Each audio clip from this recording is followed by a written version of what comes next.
સુરત કે જ્યાં મદ્રેસામાં ચોરીની ઘટના બાદ આગ ચંપી થઈ। ડોનેશનના રૂપિયાની ચોરી બાદ દસ્તાવેજોમાં આગ લગાવવામાં આવી। 7.50 લાખ રૂપિયાની ચોરીની ફરિયાદ નોંધવામાં આવી છે। પોલીસે આરોપી અબ્દુલ સમદની ધરપકડ કરી। મદ્રેસામાં સેવા કરનાર શખ્સ આરોપી નીકળ્યો। આરોપી મદ્રેસામાં સાફ સફાઈનું કામ કરતો।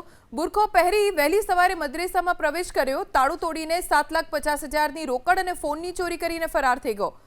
પુરાવા નાશ કરવા દસ્તાવેજોને ભેગા કરી આગ લગાવી દીધી। સીસીટીવીમાં શંકાસ્પદ હિલચાલ બાદ આરોપી ઝડપાયો। ડોનેશનના રૂપિયાની ચોરી બાદ દસ્તાવેજોમાં આગ લગાવવામાં આવી। 7.50 લાખ રૂપિયાની ચોરીની ફરિયાદ નોંધવામાં આવી છે। પોલીસે આરોપી અબ્દુલ સમદની ધરપકડ કરી। મદ્રેસામાં સેવા કરનાર શખ્સ આરોપી નીકળ્યો। આરોપી મદ્રેસામાં સાફ સફાઈનું કામ કરતો। બુરખો પહેરી વહેલી સવારે મદ્રેસામાં પ્રવેશ કર્યો। તાળું તોડીને 7,50,000ની રોકડ અને ફોનની ચોરી કરીને ફરાર થઈ ગયો। પુરાવા નાશ કરવા દસ્તાવેજોને ભેગા કરી આગ લગાવી દીધી। સીસીટીવીમાં શંકાસ્પદ હિલચાલ બાદ આરોપી ઝડપાયો।